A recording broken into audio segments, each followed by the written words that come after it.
ये बात मैं नहीं कह रही हूँ, इसका बहुत खास आदमी कह रहा है। मैं हो सकता है इस वीडियो में कहीं लगाऊंगी, और नहीं तो आप लोगों को पता होगा कि इसके किस सपोर्टर ने अपने चैनल से बात कही है। ये कि सीमा के तीनों चैनल डिमोनेटाइज हो गए हैं। जो हुआ है अच्छा नहीं हुआ है, और जो आगे होगा वो भी नहीं अच्छा होगा। लोग कहते हैं कि सीमा हैदर सबके सिरों पर नाच रही है। फिलहाल हाँ, लोग कहते हैं कि मैं सीमा की सपोर्टर हूँ, मैं सीमा को सपोर्ट कर रही हूँ। उसका रीज़न है, अभी मैंने 2-3 वीडियो ऐसे बनाए जिसमें मैंने एक बात ये बोली है कि सीमा के अंदर के दर्द को महसूस करो, वो सोशल मीडिया पर जता रही है। मेरी इस बात से लोगों को लगा है, जो मैं समझ रही हूँ कि इस बात से लोगों को लगा है कि मैं सीमा का सपोर्ट कर रही हूँ। मैंने ये बात इसलिए बोली है कि सीमा हैदर इतनी फेक लेडी है, इतनी झूठी लेडी है, इतना वो एक्टिंग करने में माहिर है कि उसको सोशल मीडिया पर अपने को खुश दिखाना है, लेकिन अंदर से वो मरी पड़ी है। उसका रीज़न बहुत बड़ा है। जैसा कि मैंने आप लोगों को बताया था कि सीमा हैदर के चैनल, तीनों चैनल डिमोनेटाइज हो गए हैं। सचिन सीमा 10 वाला भी, और 367 वाला भी, और एक कोई और चैनल है, मैं देखती नहीं हूँ इसके सारे चैनल। तो लोगों का सवाल ये उठता है कि उस पर ऐड आ रहा है। मैंने पहले भी बताया था कि YouTube पर करीब 1.5 साल लगभग हो गए हैं, तब से YouTube ने नया नियम लागू किया था कि अगर आपका चैनल मोनेटाइज भी नहीं है और उस वीडियो पर 100 व्यू भी आता है तो उस पर ऐड आएगा, और उसकी अर्निंग YouTube अपने पास रखता है, क्रिएटर को नहीं मिलती है। यही हाल सीमा हैदर के केस में है। इसके चैनल डिमोनेटाइज हैं, और इसमें ये होता है, डिमोनेटाइज का मतलब चैनल आपका कुछ दिन के लिए, 15 दिन या 3 महीनों के लिए बंद नहीं होता है। इस बीच आपको YouTube ऑप्शन देता है कि जो YouTube को आपत्ति होती है वो आप अपनी बात YouTube से साझा करें कि आखिर ऐसा आपने क्यों किया है। अब सीमा हैदर के मामले में मुझे लगता है जो ये लोगों को गाली गलौज कर रही थी और कुछ इस तरह की बातें इसने इस्लाम के खिलाफ हिंदू मुस्लिम वाली बातें जो की थी, इसलिए इसका चैनल, और मोमिन सर ने जो YouTube से इसके बारे में शिकायत किया था, उन सब चीज़ों को लेकर इसका चैनल डिमोनेटाइज कर दिया गया है। तीनों चैनल, इसकी अर्निंग बंद है, इसलिए भगोड़ी के चेहरे पर हवाइयाँ उड़ी हैं ये। और डिमोनेटाइज चैनल जब होता है, आमदनी टोटल बंद हो जाती है। अब आप लोग समझिए, अगर इसका पैसा नहीं आ रहा है तो ये कितना परेशान होगी, क्योंकि इनकी जो रोजी रोटी है वो YouTube चैनल से ही है। तो ये कोई मत कहे कि उसके चैनल पर ऐड आ रहा है। जिस दिन से सीमा हैदर लाइव नहीं आ रही, आज 13वां दिन है, मैंने अभी वीडियो बनाने से पहले देखा है, 13 दिन हो गए हैं ये लाइव नहीं आ रहे हैं। और इसने क्या कहा कि लाइव क्या आना, वीडियो बनाकर डालेंगे। तो वीडियो पर ऐड आता होगा तो इसको लगता होगा कि मेरा पैसा बन रहा है। जी नहीं, बिल्कुल नहीं। जो लोग YouTube के बारे में जानते हैं इस बात को, उन्हें पता होगा। बहुत सारे व्यूअर्स को ये बातें नहीं पता होती हैं। 100 लोग भी अगर आपकी वीडियो देख रहे हैं तो उस पर ऐड आएगा, उसका पैसा YouTube रखेगा। दूसरी बात, जो आस्था माँ के लिए जो बवाल उठा था, आस्था माँ ने जो कंप्लेंट की है, कंप्लेंट अलग चीज़ होती है, FIR दर्ज हुई है। और मैंने ऐसा भी सुना है कि इन लोगों के नाम वारंट इशू हो गया है। करीब 10-12 लोग हैं। मोमी सर तो बता रहे थे कि 20-21 लोग हैं। कुछ लोगों के बारे में अभी काम हो रहा, शायद FIR हुई या उनके नाम नहीं दिए गए। कहने का मतलब है, जो भी हुआ, सीमा हैदर को लेकर आपस में 2 गुट भिड़े, आपस में गाली गलौज हुआ, और इस हद तक, मतलब नीचता की हद तक वो सब चीज़ें हुई जो नहीं होना चाहिए था। एक गलत महिला के लिए, एक जो हमारे देश के लिए आगे चलकर खतरा हो सकती है, जिसके बारे में हमें सच्चाई नहीं पता। लोग एटीएस की बात को कहते हैं, एटीएस ने अभी क्लीन चिट नहीं दी है, उसको बेल पर छोड़ा गया है, होम अरेस्ट है, तो कैसे उसके बारे में कोई इतना ज़्यादा फेवर लेकर अपने ही देश में लड़ाई झगड़े आपस में कर रहा है, समझ में नहीं आता है।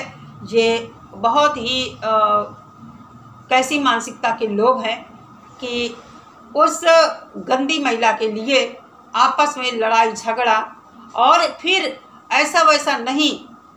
मैं तो देखिए इन लोगों के चैनल देखती नहीं, मैं बहुत कम लोगों के चैनल देखती हूँ, बस गिने चुने चैनल हैं, उनको देख लेती हूँ, कभी कभार उनको भी नहीं देखती हूँ। जो मेरे चैनल पर आते हैं, कमेंट करते हैं, और जो यूट्यूबर हैं मैं उनके चैनल पर ज़रूर जाती हूँ, भले ही 2-4 मिनट के लिए जाऊँ और वहाँ कमेंट करके ज़रूर आती हूँ।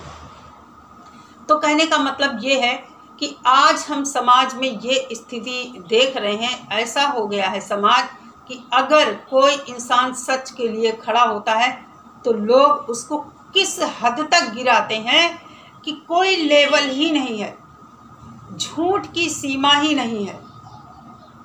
भूल जाते हैं लोग कि वो किसके लिए बात कर रहे हैं, ना उन्हें एज का एज से मतलब होता है, किसकी एज कितनी है, महिला है या कौन है, मतलब समझ में नहीं आता है कि ये भगवान जाने कैसी मानसिकता के लोग हैं कि उस औरत के लिए जो हमारे, ये लोग कहते हैं कि दुश्मन देश पाकिस्तान हमारा दुश्मन देश है, मैं भी कहती हूँ हमारा दुश्मन देश है, लेकिन उसी देश की महिला आ गई है, उसको इतना इन लोगों ने सिर पर चढ़ा लिया कि वो यहीं पर बैठ कर यहीं की बहन बेटियों को उसने गाली दिया, और वो चीज़ें उसने किया जो कानून के खिलाफ चीज़ें होती हैं, सामाजिक और नैतिकता के खिलाफ चीज़ें हुई। उसने हिंदू मुस्लिम सनातन और इस्लाम किया, और वुमेन कार्ड खेला, विक्टिम कार्ड खेला, क्या क्या उसने नहीं किया। इन लोगों ने एक बार भी नहीं सोचा कि जिसके लिए लड़ रहे हो कम से कम उसके बारे में तो एक बार सोचो। विरोध करना अलग बात है, किसी को इतना जलील कर देना कि इंसान के कपड़े उतार कर उसको नंगा कर देना, ये कहाँ तक सही बात है। अगर कोई सीमा हैदर को गाली दे रहा है, सीमा हैदर उसको गाली दे, सचिन उसको गाली दे, दूसरे लोगों का क्या हक बनता है गाली देने का। मान लीजिए आस्था माँ की बात है, आस्था माँ ने सीमा हैदर को गालियां दिया, तो दूसरे लोगों का क्या फर्ज बनता है कि आस्था माँ को गाली दे। विरोध करना था कि आप ऐसे मत बोलिए, लेकिन इतना मतलब इतने गंदे शब्दों में मैं क्या कहूँ। मैंने 1-2 दिन ही इन लोगों की बातचीत सुना है, और सुनकर आज दिन तक मेरी हिम्मत नहीं हुई कि उन लोगों के चैनल पर जाकर मैं सुनूं। तो कहने का मतलब ये है, समाज में इसी तरह ये एक ऐसी सोच है, क्या मैं कहूँ इस सोच को। आजकल जो जगह जगह रेप हो रहे हैं, ये भाषा भी किसी रेप से कम नहीं है। ये ऑनलाइन रेप जैसी जो बातें होती ना, किसी के कपड़े उतार देना, भाई मैं नहीं बोल सकती, बहुत ही गलत ये सब हुआ है। फिर मजबूरी में इंसान क्या करेगा, FIR करेगा, वो कानूनी लड़ाई लड़ेगा।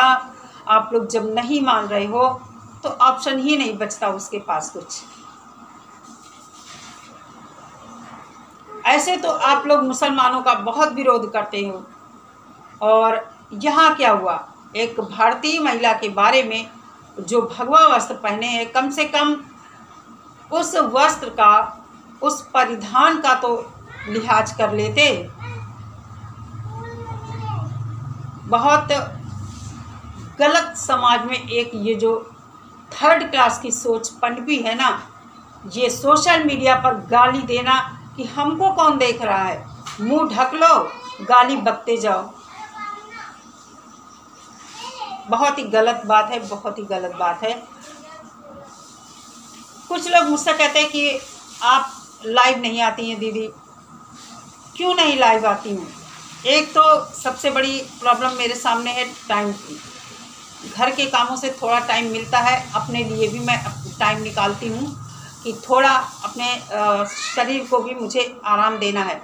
यूट्यूब से मेरी कोई रोटी नहीं चल रही है। आप लोग देखते होंगे मैं 2-2 3-3 दिन कभी कभी हो जाते हैं तो मैं वीडियो नहीं डालती हूँ।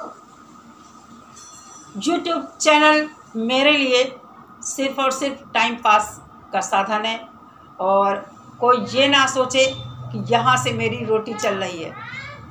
एक भाई ने मुझे कमेंट किया था कि मैं तो चाय की दुकान रख लूँगा, और अम्मा जी आप सोचिए आपका क्या होगा। तो मैं बता दूँ, ऊपर वाले की बहुत बड़ी कृपा है। कभी भी ऐसा नहीं होगा कि भूखे पेट सोऊं और समाज में कोई मुझे गिरी निगाह से देखे। इतना भगवान ने कृपा किया है मेरे ऊपर कि शान से अपने घर में रहती हूँ और इज्जत से सर उठाकर चलती हूँ। तो बस चैनल चलाना मेरा पैसे कमाना उद्देश्य नहीं है, और ना मैं यहाँ से पैसे कमाती हूँ। तो इस भूल में मत रहिए कि मुझे चैनल चलाना ही चलाना है, और जब मूड करेगा तब वीडियो बनाऊंगी, जब मूड नहीं करेगा तब नहीं बनाऊंगी। सबसे पहले मेरा परिवार है, मेरा स्वास्थ्य है, बाद में यूट्यूब चैनल है। और हाँ, यूट्यूब चैनल पर एक और बड़ा प्रचलन चला है, एक दूसरे से फ़ोन नंबर शेयर करो, आपस में बातें करो, उस हिसाब से लाइव रखो, वहाँ उस तरह फिर बातें करो। मुझे ये सही नहीं लगता है।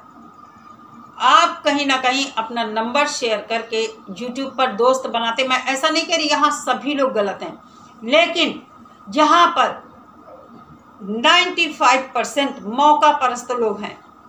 आपको यूज़ करने वाले लोग यहाँ पर मिलेंगे, आपसे आपकी बातें सुनेंगे, रिकॉर्ड करेंगे, फिर वही बातें अपने चैनल से वो आपको नीचा दिखाने के लिए वही बातें सुनाएंगे लोगों को कि आपने ऐसा किया था। इंसानी फितरत है, हम जब किसी से मिलते हैं तो अपने मन की बात भी शेयर करते हैं, या किसी हम फील्ड में काम कर रहे हैं तो उससे रिलेटेड भी बातें होती हैं, और कभी हमारे मुंह से कुछ ऐसा भी निकलता है जो सही नहीं होता है। यहाँ पर लोग उस बात को दबाते नहीं, उस बात के एक एक वर्ड को लेकर वीडियो बनाएंगे, लाइव चलाएंगे, आपको नीचा दिखाएंगे। तो मैं यही कहूँगी, सेफ रहकर अपना चैनल चलाइए, अपनी वीडियो बनाइए और अपनी बात रखिए, बिना किसी गाली गलौज के विरोध करिए, तर्क संगत बात कीजिए, बिना गाली के। अरे गाली, भाई मैंने यहाँ ऐसी गाली सुनी है, सच बताऊं दोस्तों आप लोगों से, मैंने ऐसी बातें, इतनी मेरी उम्र हुई है, मैंने जीवन में ऐसी बातें नहीं सुनी। और अगर मैं चैनल पर नहीं आती, किस तरह की लोग बात करते हैं, अगर मेरा चैनल नहीं होता शायद मैं मर भी जाती, इस तरह की बातें नहीं सुनती। इसलिए मैं इन सब से बहुत दूर हूँ। सीमा हैदर का विरोध करती हूँ। इलीगल हमारे देश में आई है, 4 बच्चों का फ्यूचर ख़राब हो रहा है। मोमिन सर उसका गुलाम हैदर का केस लड़ रहे हैं, केस कोर्ट में चलेगा, हम सब आवाज़ उठा रहे हैं। कभी कभी क्या होता है, आवाज़ उठाने से बात हमारी सरकार तक पहुंचती है, तो इसीलिए हम सब आवाज़ उठा रहे हैं कि हमारी सरकार इधर ध्यान दे और सीमा हैदर का कुछ जल्दी हो। लेकिन मुझे नहीं लगता इसका कुछ जल्दी होने वाला है। और हाँ, एक बात ये भी बता दूं, सीमा हैदर भारत में नहीं रहेगी, नहीं रहेगी, नहीं रहेगी, जैसा मोमिन सर कहते हैं। इसको जेल जाना होगा या फिर डायरेक्ट ही डिपोर्ट ये हो जाएगी, क्योंकि इसके साथ 4 बच्चे भी जुड़े हैं। हो सकता है कल को हमारा कोर्ट ये सोच ले, इसको जेल नहीं, इसको डायरेक्ट डिपोर्ट कर दिया जाए। तो कहने का मतलब कुछ भी हो सकता है, भारत में तो ये रहेगी ही नहीं। बस जब तक गुलाम हैदर नहीं आता है और कार्रवाई आगे नहीं बढ़ती है तभी तक ये सबके सिरों पर नाचेगी। फिलहाल तो ये मरी पड़ी है, इसका चैनल डिमोनेटाइज हो गया है। और ये बात मैं नहीं कह रही हूँ, इसका बहुत खास आदमी कह रहा है। मैं हो सकता है इस वीडियो में कहीं लगाऊंगी, और नहीं तो आप लोगों को पता होगा कि इसके किस सपोर्टर ने अपने चैनल से बात कही है ये कि सीमा के तीनों चैनल डिमोनेटाइज हो गए हैं। तो इसीलिए ये आजकल चुपचाप रहती है, सैड सॉन्ग बना रही है, शॉर्ट्स बना रही है, सैड बातें करती है, टाइटल डालती है सीमा सचिन की प्यार भरी बातें। चलिए दोस्तों, आज के लिए इतना ही। मिलते हैं नेक्स्ट वीडियो के साथ। सभी लोग अपना बहुत सारा ख्याल रखिए। नमस्कार।